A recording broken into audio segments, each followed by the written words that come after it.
നമ്മൾ ഏറ്റവും അധികം ശ്രദ്ധിച്ച് സംസാരിക്കേണ്ടത് മക്കളോടാണ്, കുട്ടികളോടാണ്. ഇപ്പോൾ ലിസണിങ് ക്വാളിറ്റി ആണെന്ന് പറയുമ്പോഴേക്കും അത് പെട്ടെന്ന് ഉണ്ടാകുന്ന സംഭവമല്ല. നമ്മളതിൽ വർക്ക് ചെയ്യേണ്ടതായിട്ടുണ്ട്. നമ്മൾ നന്നായിട്ട് പ്രാക്ടീസ് ചെയ്യേണ്ടതായിട്ടുണ്ട്. അല്ലാതെ അത് സംഭവിക്കില്ല. അപ്പോൾ ഒപ്പമുള്ള മനുഷ്യന്മാരുടെ വേദനകളെ വാലിഡേറ്റ് ചെയ്യുക എന്നുള്ളത് ഏറ്റവും ഇമ്പോർട്ടൻ്റ് ആണ്. അതിൽ ഏറ്റവും അധികം ശ്രദ്ധിക്കേണ്ടത് കുട്ടികളുടെ കാര്യമാണ്. കുട്ടികൾ കരയുന്ന സമയത്ത് നമ്മൾ അപ്പം തന്നെ പറയും, എന്തിനാണ് കരയണത്, വെറും കരച്ചിൽ, എന്നെ കൊണ്ടൊന്നിനും പറ്റില്ല. മറിച്ച് അവരുടെ ഇപ്പം സൈക്കോളജി പറയുന്നത് നിങ്ങൾ അവരുടെ ഐ കോണ്ടാക്റ്റിലേക്ക് വരും. മറ്റേ നമ്മൾ മുകളിൽ നിൽക്കുന്നു, അവർ താഴെ നിൽക്കുന്നു. അതുകൊണ്ട് അവരുടെ ഐ കോണ്ടാക്റ്റിലേക്ക് വന്നിട്ട് അല്ല വിഷമമായില്ലേ, നല്ല ബുദ്ധിമുട്ടായില്ലേ. അപ്പോൾ കരയുന്ന സമയത്ത് എന്തിനാ കരയുന്നെന്നുള്ള ചോദ്യം ചോദിക്കുമ്പോഴേക്കും അവർക്ക് ഡൗട്ട് ഫീൽ ചെയ്യണം, ഈ ഇമോഷൻ എന്തോ പ്രശ്നമുണ്ടോ.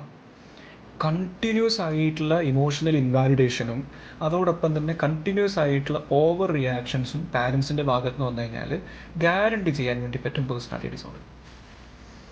അതുകൊണ്ട് പാരൻസ് എനിക്ക് തോന്നുന്നു കൂടുതൽ ശ്രദ്ധിക്കേണ്ട കാര്യം മക്കളുടെ വിഷയത്തിൽ സംസാരത്തിൽ പ്രത്യേകം ശ്രദ്ധിക്കേണ്ടതായിട്ടുണ്ട്. എനിക്ക് തോന്നുന്നു നമ്മൾ ഏറ്റവും അധികം ശ്രദ്ധിച്ച് സംസാരിക്കേണ്ടത് മക്കളോട്, കുട്ടികളോട്. നമ്മൾ ഹയർ പൊസിഷനിൽ ഇരിക്കുന്ന മനുഷ്യന്മാരോടോ വേറെ നമ്മുടെ ക്ലയൻസിനോടോ വേറെ ആൾക്കാരോടോ ഒന്നും അല്ലാന്ന് എനിക്ക് പലപ്പോഴും തോന്നിയിട്ടുണ്ട്, കുട്ടികളോടാണ്. കാരണം കുട്ടികളെ ഇപ്പം മുതിർന്ന മനുഷ്യന്മാർക്ക് ഫിൽറ്റേഴ്സ് ഉണ്ട്, കുട്ടികൾക്ക് ഫിൽറ്റേഴ്സ് ഇല്ല. ഇപ്പം ഞാൻ നിങ്ങളോട് പറയണ അൽഫോ നീ നല്ലതല്ല, അപ്പോൾ നിങ്ങൾക്ക് തിരിച്ചു പറയാം, പോയി പണി നോക്ക്, നീ നിൻ്റെ പണിയെടുത്തോ, നീ എന്നോട് എന്തിനാ അങ്ങനെ പറയണം. പക്ഷെ കുട്ടിയോട് ആ കുട്ടിയെ ഏറ്റവും അടുത്ത മനുഷ്യൻ പറയുകയാണ് നിന്നെക്കൊണ്ടത് പറ്റില്ല, കുട്ടി അത് ബിലീവ് ചെയ്യും. അത്ര വേറെ അനദർ ഓപ്ഷൻ ഇല്ല. കുട്ടിയെ സംബന്ധിച്ചിടത്തോളം അച്ഛൻ പറഞ്ഞു, അച്ഛൻ പറഞ്ഞത് സത്യമാണ്, കുട്ടികൾ മാനിഫെസ്റ്റ്. അമ്മ പറഞ്ഞു എന്നെ കാണാൻ കൊള്ളൂല, എന്നെ കൊണ്ട് എന്തിനാ പറ്റും. അപ്പം ശരിയാണ്, ചില കുട്ടികളൊക്കെ വന്നിരുന്ന് കരയാറുണ്ട്. എൻ്റെ അടുത്തൊരു ഒരു കേസ് വന്നിട്ട് ആ കുട്ടി കരയാണ്, പൊട്ടി കരയാണ്. അപ്പോൾ കുട്ടി പറയാൻ, എനിക്ക് കണ്ണാടി നോക്കുമ്പോഴേക്കും ഭയങ്കര വികൃതമായിട്ട് തോന്നാണ്.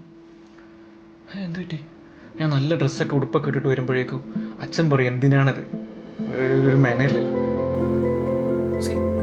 ഇതൊരു കാര്യമാണ്. അപ്പം അതുകൊണ്ട് വാക്ക് വാളാണ്, വാക്ക് ഔഷധവുമാണ്, വാക്ക് വാളാണ്.